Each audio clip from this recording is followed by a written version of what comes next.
for example, to talk about humanism. And I think I'm going to do what anyone else would do when they're given 10, 15 minutes to talk to people. I'm going to talk about myself. But the reason for that is not so much from my own ego, but because I believe that personal stories are more powerful than arguments.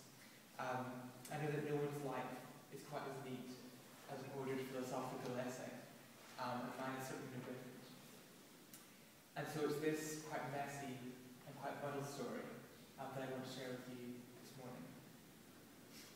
So I was brought up in a Catholic family in Northern Ireland, and as you can imagine, religion plays a very significant part in that kind of upbringing. So I had Catholic primary school, Catholic secondary school, baptism, first confession, first communion, confirmation. Most of my earliest memories are of some kind of religious ceremony. And as a kid, religion, in my case Catholicism, meant two things. Firstly, it meant stories, nice stories. Stories with heroes and villains, exotic places, brave deeds, and miracles, magic even. Religion was also how I came to be a good person. The only charity I was aware of was always being done through the church. But charity wasn't the only way to be good. To be good was to say your prayers, to go to Mass, to confess, to respect the parish priest. The idea of goodness was at least as much about piety as it was about charity. So I tried to be good. But when I got older, in my later teens, I was hit by the awful revelation that angsty teenagers get hit by all around the world. So I'm going to die. Not anytime soon, of course, but someday there will be no more roaring. None of this, the sun, this earth, my friends, my school, these hands, these eyes, none of them are going to last. All of a sudden, everything just seems so silly. I see people rushing around Belfast shopping, and I want to shake them. Why are you bothering? It's just all so pointless. We're all going to die. I was a very optimistic teenager. I needed meaning. I needed it fast. So I turned to the place I'd always been told to look for answers. I turned to my religion. So what was the religious idea of purpose? For me, God's answer to the problem of purpose was, stop worrying. I have my plan for everyone. Just live your life according to my rules, and in this you will find your purpose. It was these first two words that mattered to me most. Stop worrying. That's what I needed. So I stopped worrying. Or I tried to. I liked being a believer. I knew where I was in things, where I stood. I was a something, not a nothing. Calling myself Catholic gave me an existence beyond myself. I had a new history. I had a shared language with strangers. I had beautiful buildings that I could call in some way my own. But I was missing one thing. I didn't have faith. At no stage did I feel anything like what most people called God. And in a way, it's surprising how long it took me to realize that this was a problem for a Christian. I was so keen on having a sense of purpose, on a foundation for morality, of knowing where I was, that I didn't want to address this fundamental flaw. I knew I believed in good, I knew I wanted purpose, and God had to exist for these things to exist. My faith in them was real, and that was enough. God and goodness came as a package deal. And yet today, I'm an atheist. So what changed? Some people talk of the moment when the penny dropped, a kind of sudden realization that they were an atheist. For me, the process was much more gradual, slowly realizing the problems I had with my own religion, and gradually understanding the secular alternatives. I came to realize that I didn't need God to answer these two big questions of morality and purpose. So morality. A big fear for me about a godless world was that human beings would no longer be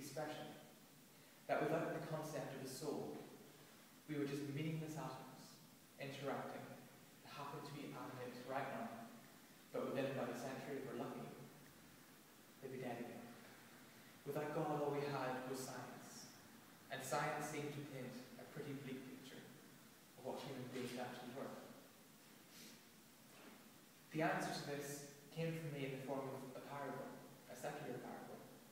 It's very short, and I'll share it with you today. So there's a couple, and they have a beautiful baby daughter called Mary. And they engage in a very unusual experiment. They're going to bring up Mary in an entirely black and white world. And that's not morally black and white, but literally black and white without colour, and all the shades of grey between, of victory over. And she can see perfectly well, but they do everything that they need to do. They dye her skin grey, and they make sure that their skin is grey with charcoal, however they do it. But they give her an excellent education. I guess she's school at home, and her teachers come in and they must have to grow up, and so on. And she becomes a scientist. And not just any scientist, but irony of irony, she becomes an expert in the human eye and how the eye perceives colour. She's a world expert on it, although of course she never leaves this little house of hers, this grey house, because of this experiment of her parents. Then one day the parents say, well, Mary, you're 50 years old, how about you go outside? And Mary goes outside.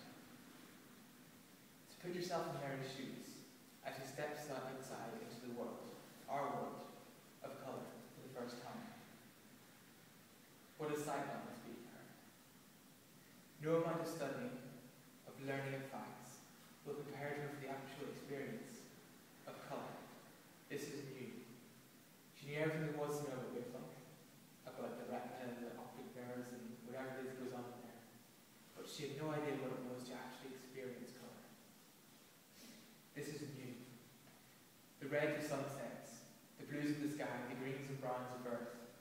As a scientist, she knew everything about these colours, but as a human being, she knew nothing about what it was to experience them.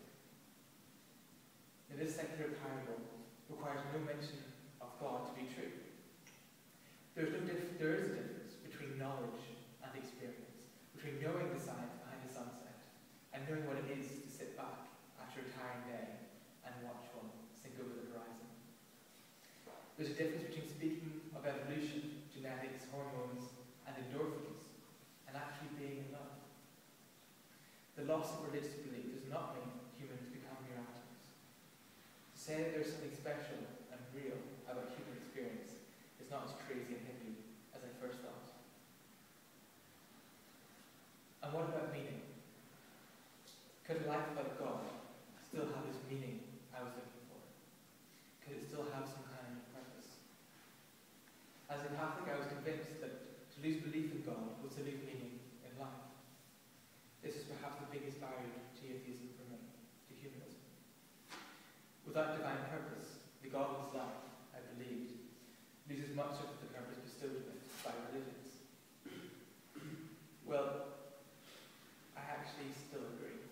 I do think that it loses much of that purpose.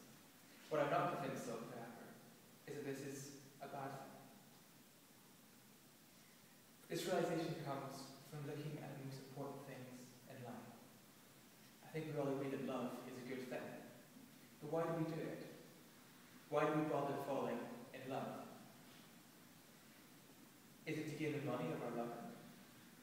Is it because we simply must spread our DNA, our genes? Is it because that's just what society expects us to do? Why fall in love? My answer, and what I'm sure will be most people's answer, would be that we fall in love for the sake of it. That's it. To fall in love for love's own sake, because it is better.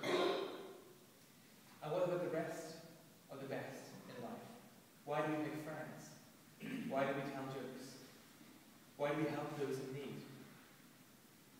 Is it because we expect to gain anything from it? Is it because someone has told us to? Of course not.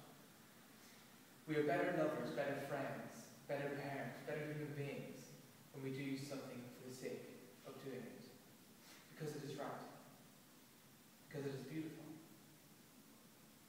And life, why not live for the sake of living? Why not live as we would hope to love? Why not live as we would hope to make friends? We seek no meaning for love, no meaning for friendship, no meaning for beautiful music. And I feel that we should seek no meaning for life. Live life for its own sake. Find its meaning in special moments, and not some overarching plan. discovering humanism, I have found a home. I have found a philosophy that fits, a way of life that makes sense, both here and here.